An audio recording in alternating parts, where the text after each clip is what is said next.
அடுத்து நான் உங்களோடு பகிர்ந்து கொள்ள விரும்புகிற மற்றும் ஒரு செய்தி இருக்கிறது, நினைவூட்ட விரும்புகிற ஒரு செய்தி இருக்கிறது. நாம் எல்லாம் மறுமையை எமது சொந்த ஊராக பார்ப்பவர்கள். மறுமைதான் எமது இறுதி இலக்கு, அல்லாஹ்வுடைய திருப்தி தான் எமது இறுதி இலக்கு. அந்த வகையில் நமது இந்த உலக வாழ்க்கையில் நானும் நீங்களும் முன்னெடுக்கின்ற எல்லா செயற்பாடுகளும் அல்லாஹ்வுடைய திருப்தியை பெறத்தக்கதாக அமைந்து விட வேண்டும். எவரையும் திருப்திப்படுத்துவதாக அது அமைந்து விடலாகாது. இந்த உலகத்திலே ஒரு அடிப்படையான உண்மை இருக்கிறது. ரிதன்னாஸ் காயத்துன் லா துத்ரக் வலன் துத்ரக். மனிதர்களுடைய திருப்தி என்பது அடைய முடியாத ஒரு இலக்கு. அதனை அடையவே முடியாது. ஒரு சாராரை திருப்திப்படுத்தினால் மற்றொரு சாரார் அதிருப்தி கொள்வார்கள். ஒரு காலத்தில் திருப்தி அடைபவர்கள் இன்னொரு காலத்தில் அதிருப்தி கொள்வார்கள். ஒரு காலத்தில் நம்மை பாராட்டுபவர்கள் இன்னொரு காலத்திலே இகழ்வார்கள். இதுதான் இந்த உலக வாழ்வின் இயல்பு, சகஜம். இதனை எவராலும் இல்லாதொழிக்க முடியாது. ஒரு நயவஞ்சகனால் கூட, போலியாக நடிக்கின்ற ஒரு மனிதனால் கூட எல்லோருடைய அங்கீகாரத்தையும் பெற்று இந்த உலக வாழ்க்கையை நிறைவு செய்ய முடியாது என்பது மிகப்பெரிய யதார்த்தம்.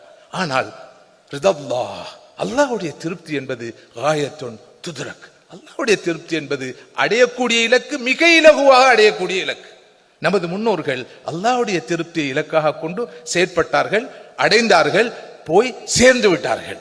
நானும் நீங்களும் அதே பாதையில் பயணிக்க கடமைப்பட்டிருக்கிறோம். மினல் முஃமினீன ரிஜாலுன் ஸதகு மா அஹதுல்லாஹ் அலைஹி ஃபமின்ஹும் மன் கதா நஹ்பஹு வமின்ஹும் மன் யன்தஸிர் வமா பத்தலு தப்தீலா. இந்த அல் குர்ஆன் வசனத்துக்கு தகுதியுடைய ரிஜால்களாக நானும் நீங்களும் மாற வேண்டிய தேவை இருக்கிறது. அதற்காக உழைக்க வேண்டிய தேவை இருக்கிறது. அப்படி இல்லாமல் வெறும் உலக இலக்குகளை மாத்திரம் நாம் மனதில் கொண்டு செயற்படுகிற போது அல்லாஹ் காப்பாற்ற வேண்டும். நஹ்ஸிர் துன்யா வல் ஆஹிரா. எமது உலக வாழ்க்கையும் இறுதி தருவாயிலே விரக்தி கொண்டதாக, நம்பிக்கை இழந்த ஒன்றாக மாறிவிடும். நிலையான மறுமையும் வீணாக போய்விடும். எனவே இன்று எம்மை போன்றவர்களுக்கு முக்கியமான இலக்கு எதுவென்றால் ஹுஸ்னுல் ஹாத்திமா. அல்லாஹ் என்னுடைய இங்க இருக்கின்ற மூத்த உலமாக்களுடைய இறுதி முடிவை அழகானதாக ஆக்கி அருள வேண்டும்.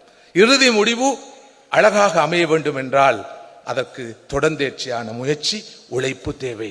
எனவே ஃபஃபிர்ரு இலல்லாஹ், அல்லாஹ்வை நோக்கிய பயணமாக, அவனது திருப்தியை நோக்கிய பயணமாக, மறுமையை நோக்கிய பயணமாக, மஹ்ஷரை நோக்கிய பயணமாக, சுவனத்தை நோக்கிய பயணமாக எனது பயணம், உங்களது பயணம் அமைய வேண்டிய தேவை அவசியம் இருக்கிறது.